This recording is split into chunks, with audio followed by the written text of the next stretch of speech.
Welcome back to Cover Call Corner. I'm Denny Benson. As usual, these are my opinions and should not be taken as investment advice. Consult your investment advisor before making any investment. These transactions do have downside risk. Stock of the week this week is going to be American Airlines. AAL is its ticker for that. I think it's another reopening play with the economy coming back.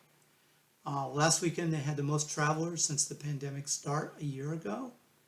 I think this is a stock where you buy and hold for a little while. I think some patience comes into play here. You could roll this stock from week to week. As per usual, we will look at the numbers. We always start with the options chain. Remember from the options tutorial, cover call tutorial that I had, we look for four things. We look at the stock, name and symbol. We want to make sure that we're looking at calls. We're looking at an expiration date. Here it's going to be next Friday, March 26th, and then different strike prices. So we always sell at the bid, okay? That's what you should get in the market for selling a covered call. Notice with the Friday close, the bid and ask was right around the closing price. We're going to use $24.98 for analysis purposes, and these bid prices for selling the calls moving forward. Our next step is then taking this information and calculating maximum profit for different strike prices.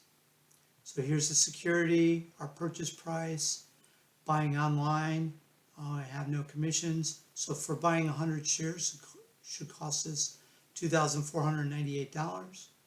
Here are the different strikes I'm going to look at, 23 to 26 with 50-cent variations. The expiration day is next Friday, March 26th. Here are the different bid prices associated with them. My trading platform on Schwab charges 65 cents per an options contract.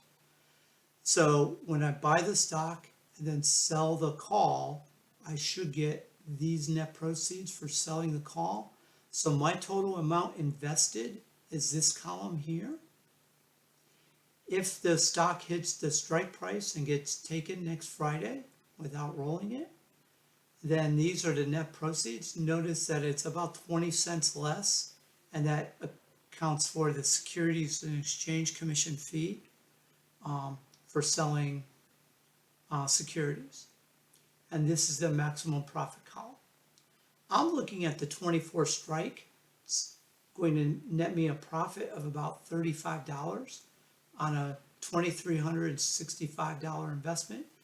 That's close to 1.5%.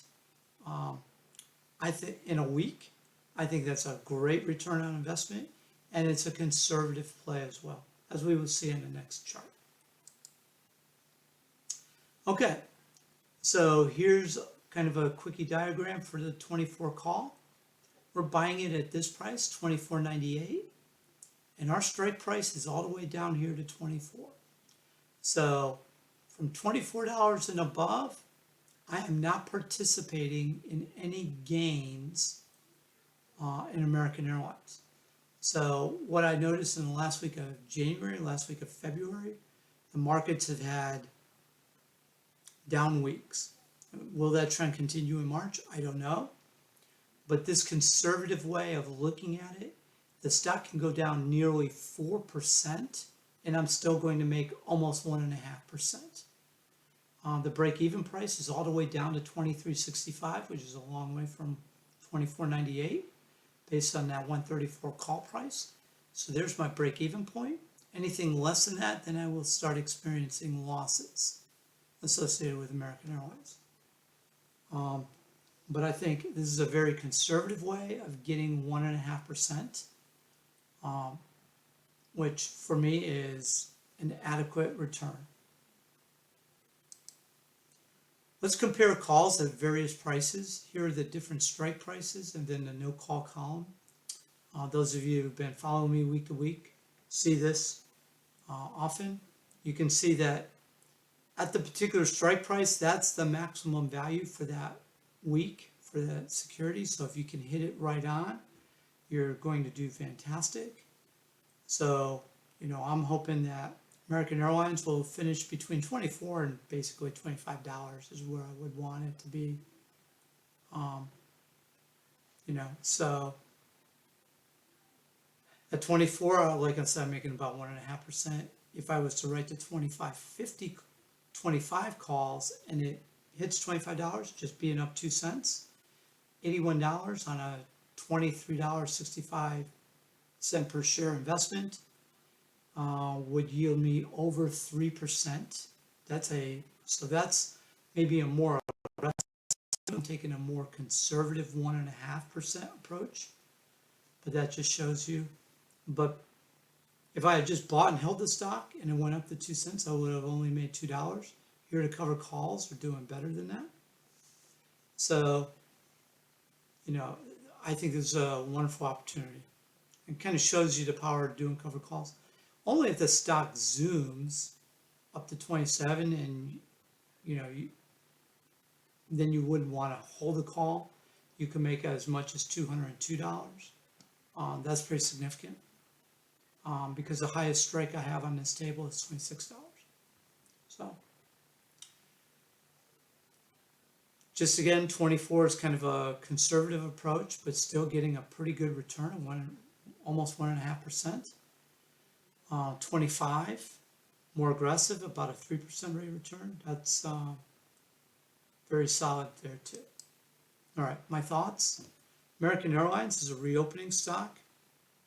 I also own Delta Airlines. I've had American Airlines for a couple weeks now. I've had Delta Airlines for a couple weeks as well. I think the airlines are going to continue to do well. I went on their website and I looked at airline pricing. And, if you were thinking that the airlines were just going to open up the floodgates to get people, back on board really quickly, no, their pricing is pretty strong.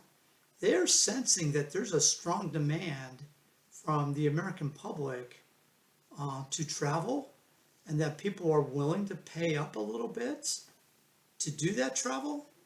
I noticed that airline ticket prices are higher this year than they were a year ago before the pandemic set in.